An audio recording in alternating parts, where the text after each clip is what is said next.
ho amintsika manankarivana ny fahasoavana sy ny fiadanana. Amen. Iombavaka sika dera sy mankalaza anao zay ray eo no ty andro an'io ty zay ahafahanay indray a mandray ny teninao a zay mofinainao anay an'io, koa mitezy ianao a hiteny aminainay araka ny fombanao a mba tsapahanay nefa ny teninao a de fa nino ny tongotra isy fanazavanao any lalanay, amin'ny anaranao Jesosy. Amen. Ny anjara mofinainao atsika amin'ity andro alarobia 12 Aogositra 2024 ty riavana de Exodosy 1:30 andiny voalohany ka hatramin'ny 1:10. Exodosy 1:30 andiny voalohany ka hatramin'ny 1:10 mivaky zao zany amin'ny anaran'i Jesosy. Jehovah niteny tamin'ny Mosisy ka nanao hoe indro efa nitononiko anarana Bezalila zanaky Ora, zanaky Ora avy amin'ny fireneny Joda, ary efa nofenoko fanan'Andriamanitra izy a, de fahendrena, fahiratatsaina, fahalalana ny amin'ny taozavatra samihafa. De nihevitra anao asa kanto, ny asa volamena sy ny volafotsy ary varahana sy ny amoatra vato alatsaka antranotranony a, ary ny andrafitra hazo manaovany taozavatra samihafa. Ary indro zao efa nanome any Oliaba zanaky Ahimasaka, Ahisamaka avy amin'ny fireneny Dana ho namany, amin'ny fony zay endry rehetra de efa nasiko fahendrena manaovany zay rehetra efa nadidiko anao. De ny tranolay fionana sy ny fiara asina ny vavolombelona sy ny rakotra fanavotam-panavotana, fanaovam-panavotana zay omoniny sy ny fanaka rehetra momba ny tranolay sy ny latabatra mba amin'ny fanaka momba azy sy ny fanaovany jiro tsara mba amin'ny fanaka rehetra momba azy sy ny alitara fandoroana didikazo manitra sy ny alitara fandoroana ny fanatitra hodorana mba amin'ny fanaka rehetra momba azy, ary ny tavy sy ny faladeny a, ary ny fitafiana makarakara sy ny fitafiana masina ho any ahoana sorona sy ny fitafiany zanany hoentin'ny sorona, ary ny dililo fanosorana sy ny didikazo manitra ao amin'ny fitoerana masina, ary zay rehetra nadidiko anao no ataony ireo.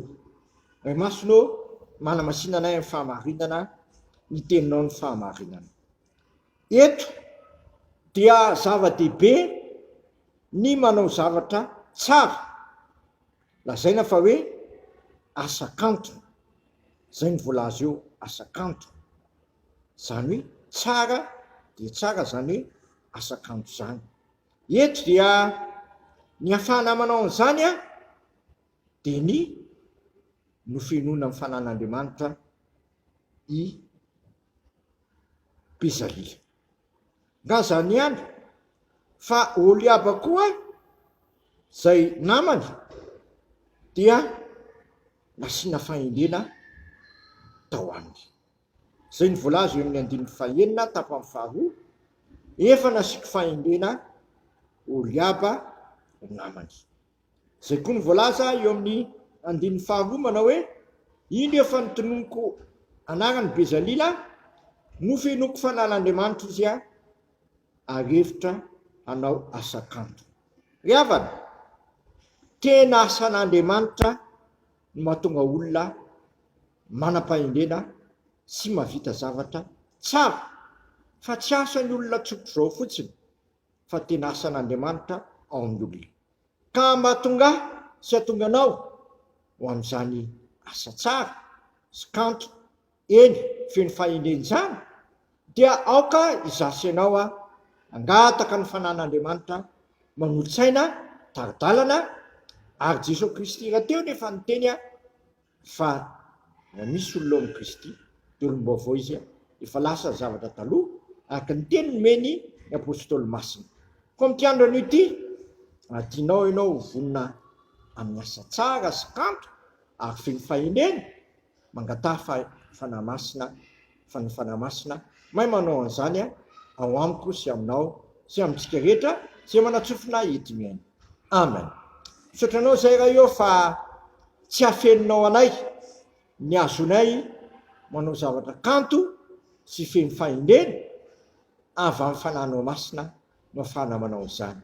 Ka mba manomezanay izany fanahinao masina izany aminay sambatan'olona, indrindra aminay tsiray avy indrindra ny tompona anaiky teto amin'ny tany sy firenena mahavita zavatra kanto sy feno fahendrena tahaka izany koa ny vahoaka malagasy dia tanteraka aminay hoe Kristy ao Madagasikara, ary Madagasikara ho an'i Kristy.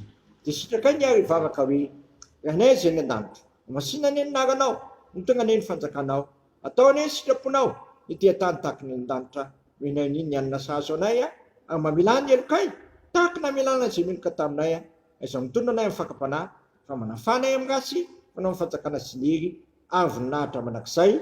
Amen. Tanterahany tompo amintsika anie zao tsodrano zao ary ny fiadanan'Andriamanitra izay mihoatra noho ny fahalalana rehetra hiaro ny fonareo sy ny hevitrareo amin'ny Kristy Jesosy. Matoky izay ny antso anareo sady izy na nefa izany. Amen. Voninahitra anie ho an'Andriamanitra rery ihany amin'ny anaran'ny Ray sy ny Zanaka ary ny fanahy masina. Amen.